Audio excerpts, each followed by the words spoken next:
Assalamualaikum warahmatullahi wabarakatuh. SMS Islam BB Sudirman 2 Bekasi menggelar Mabit kelas 10 dengan tema Remaja Cerdas Akhlak Berkualitas Bekal Generasi Hebat. Baiklah, seperti apa situasi dan juga suasananya, mari kita saksikan.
Astagfirullahaladzim. Bismillahirrahmanirrahim. Alhamdulillahirabbil alamin. Hamdan yuwafi ni'amahu wa yukafiru mazidah. Ya Rabbana lakal hamdu wa lakal syukru kama yanbaghi li jalali wajhikal ghalibi wa 'azimi sultanik. Allahumma shalli ala sayyidina Muhammad wa ala ali sayyidina Muhammad. Allahumma inna nas'aluka salamatan fid din الدنيا والآخرة وعافية في الجسد وزيادة في العلم وبركة في الرزق وتوبة قبل الموت ورحمة عند الموت ومغفرة بعد الموت.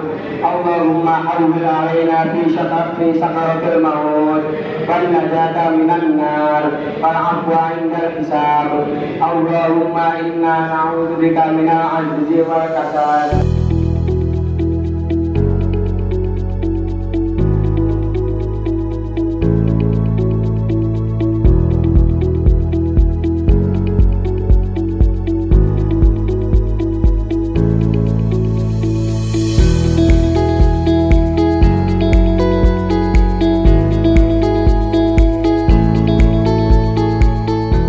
Terima kasih anak-anakku sekalian.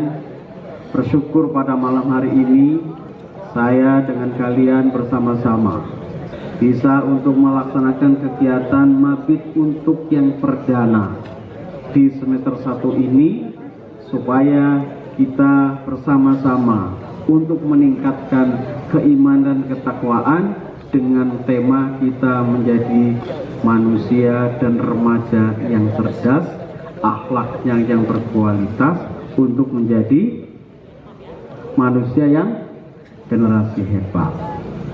Generasi hebat adalah generasi yang kuat.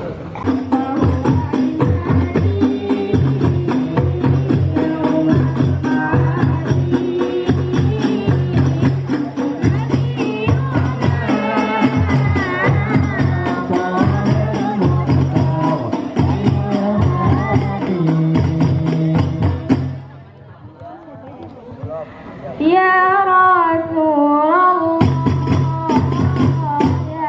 ya Nabi, ya Nabi.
pelajaran agama Islam kita atau di dalam ilmu fikih, mereka-mereka yang usianya dari 12 sampai 15 itu dikatakan pemuda. Kalian ini umuran berapa semuanya? 13. Masuk kategori pemuda. 13, 16. Oh no. 13. Yang putrinya? 15, rata-rata 15. Berarti kita masuk kategori, mulai dari definisi PBB kita masuk, mulai dari definisi yang di ilmu fikih kita juga masuk. Menurut Kemenpora, nah kalau menurut Kemenpora kita, bahwa yang dikatakan pemuda itu mulai dari umur 15 tahun sampai umur 30 tahun. Bahkan ada yang mengatakan dari umur 15 tahun sampai umur 40 tahun. Itu masih dikatakan pemuda. Bapak ingin bawa kalian terlebih dahulu tentang pemuda-pemuda yang hidup di zaman Rasulullah yang mempunyai keteguhan iman yang luar biasa. Tadi Bapak bacakan surah Al-Kahf ayat 13 dan ayat 14. Innahum fityatun amanu bi rabbihim wa zidnahum huda. Kata Allah, innahum fityatun, mereka ini berbicara tentang Ashabul Kahf. Jumlahnya berapa? Ashabul Kahfi? Ada 9. 6. Terus ada lagi berapa? 7. Terus 8. Dulu. Punya anjing? Ya. Memang ada anjing yang masuk surga. Anjingnya Ashabul Kahfi siapa namanya? Kitmir. Ya. Ashabul Kahfi punya anjing namanya Kitmir. Jadi Bapak ingin sampaikan kepada kalian yang pertama, Ashabul Kahfi adalah pemuda-pemuda yang begitu luar biasa dan kemudian punya bodyguard. Bodyguardnya adalah anjing. Anjing itu Kitmir, dan Kitmir itu masuk dalam surganya Allah Subhanahu wa Ta'ala. Kita sebagai pemuda, kita sholat, kita zakat, kita haji. Ada yang bisa memastikan kita semuanya masuk surganya Allah? Tidak. Ada yang sudah bisa memastikan kita semuanya masuk surganya Allah? Tidak. Belum ada. Tapi kemudian anjingnya Ashabul Kahfi sudah bisa masuk dalam surganya Allah Subhanahu wa Ta'ala. Maka anak-anakku semuanya enggak gampang dan enggak mudah untuk menghinakan anjing. Ya. Jadi kamu nih kalau ketemu sama teman-teman kamu jangan dikit-dikit nyir. Ada boleh? Kenapa nggak boleh? Anjing ternyata udah jauh lebih mulia tempatnya di surga dibanding kita yang belum ketahuan surganya. Betul nggak? Maka jangan hinakan anjing. Dia tidak bersalah. Ya. Oke, kita kembali kepada Rasulullah dulu. Innahum fityatun amanu bi rabbihim wa zidnahum huda. Pemuda di mana-mana selalu dipuji. Karena memang kita ini mempunyai kekuatan pemikiran, kemudian inovasi yang begitu luar biasa. Pak Karno, presiden pertama kita, pernah mengatakan berikan aku berapa? 10 pemuda, maka akan aku guncangkan dunia. Terima kasih. Ini pemuda. Di pepatah Arab dikatakan inna fiya bisyubani amral ummah wa fi iqdaniha hayataha. Di tangan pemuda itu akan maju mundurnya satu negara. Ini kita bisa berimajinasi, dengan otak ini kita bisa berkreasi untuk apa? Menjadikan hal-hal yang Allah sudah taruh di dunia ini menjadi pelajaran. Jadi Al-Quran itu bukan, firman Tuhan itu bukan hanya Al-Quran itu saja. Tapi firman Tuhan itu terhampar di dunia ini sebagai pelajaran buat kita. Asal kita belajar, afala ta'qilun, afala tatafakkarun, afala tazakkarun. Pakai logika kita, pakai akal pikiran kita untuk mempelajari apa yang kita dapatkan dalam perjalanan hidup ini. Contoh, ada orang ngatain kita, ada orang bikin sakit hati kita. Kita mau ambil pelajaran apa tidak? Oh, enggak, Bi. Berarti ketika disakiti, maka dia akan sakiti balik. Nah, itu orang yang tidak pernah mengambil pelajaran dalam kehidupan dirinya. Tapi orang yang mau mengambil pelajaran, misalkan ketika dia disakiti, maka dia akan coba memahami lebih jauh daripada itu. Apa? Misalkan dia akan merenung, ya Allah, ternyata kalau disakiti hati itu sakitnya kayak begini rasanya. Maka timbul pelajaran dalam dirinya dengan pikiran yang logis tadi itu, dia akan kritisi dirinya. Kalau saja sakit hati itu sesakit ini, masa saya akan tega menyakiti orang lain seperti sakitnya saya sekarang ini? Itu namanya orang yang berlogika, punya nalar kritis untuk mempelajari ayat Tuhan dimanapun berada. Tapi kalau enggak, ya itu tadi dikatain anjing, nah juga anjing babi bahkan, itu kan enggak berpikir, ya hanya apa? Hanya menautkan emosi menjadi raja yang harus dia terus asuh. Akhirnya senggol dikit bacokin orang kan gitu. Ya, sampai kalau di Indonesia ada filmnya. Film kurang ajar emang. Mendidik kita nih, kalian generasi-generasi ya Gen Z ini yang harus banyak, yang harus kalian literasi dengan baik.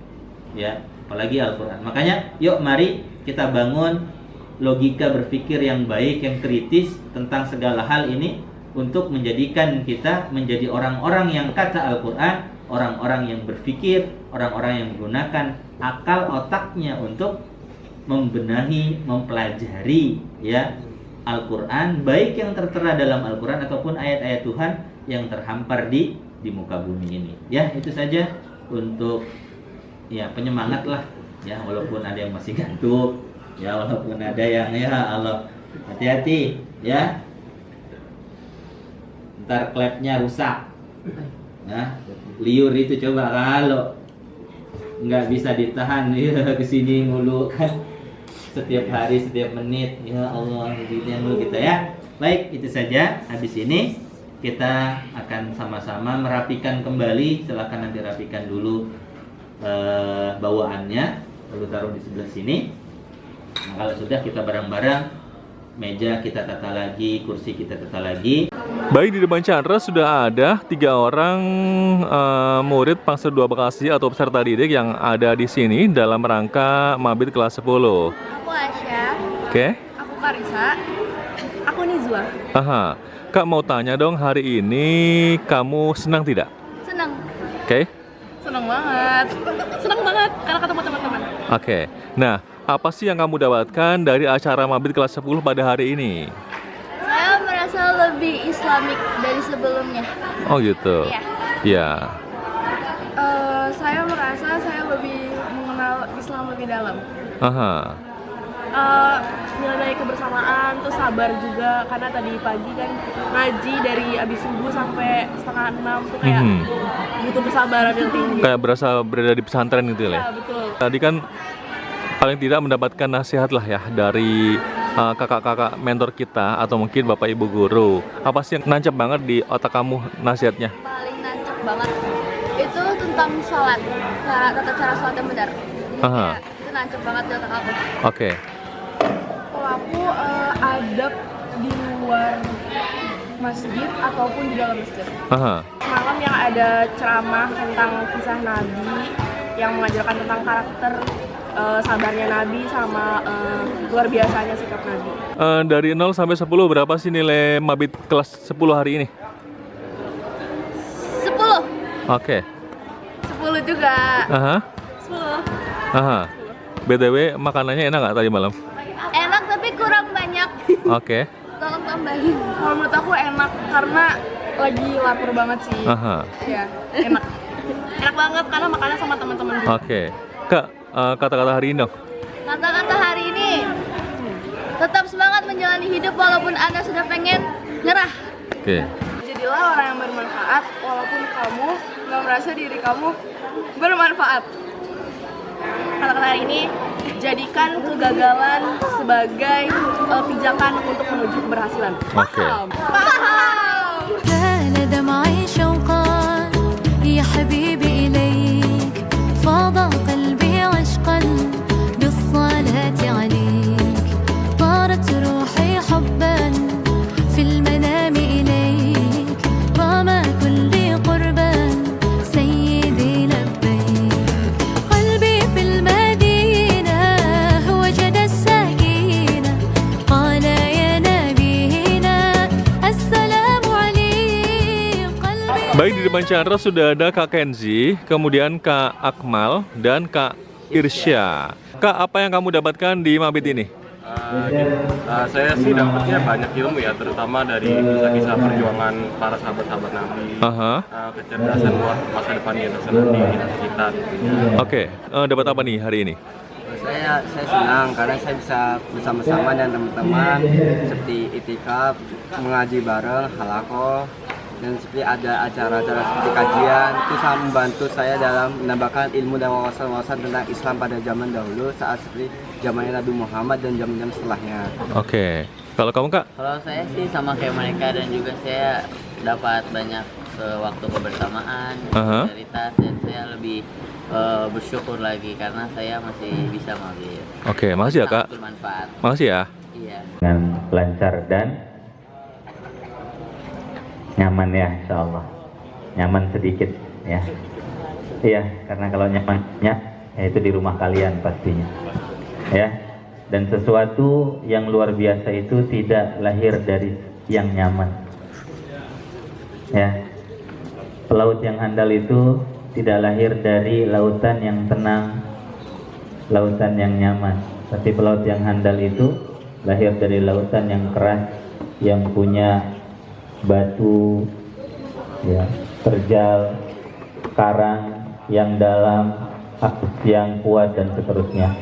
Baru dari situlah lahir sosok pelaut yang handal.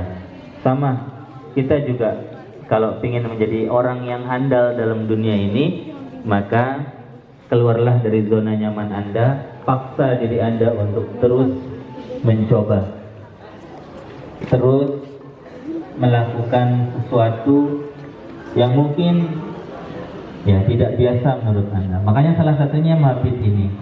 Anda yang terbiasa di rumah, mungkin kasurnya tebal, selimutnya nyaman, nggak ada yang gangguin, maka malam ini mungkin tidak senyaman yang di rumah. Anda makan saja diaturin, mau duluan kagak boleh, ya. Tapi kalau ngabisin ya silakan. Ya. Harapannya adalah dari ketidaknyamanan ini, ya sedikitlah nggak nyamannya, ya. Kita belajar terus bahwa kalau memang pingin hidup di dunia ini, nanti mendapatkan hal-hal yang baik, maka cobalah terus berusaha. Remaja cerdas. Tepuk tangan buat kita semuanya.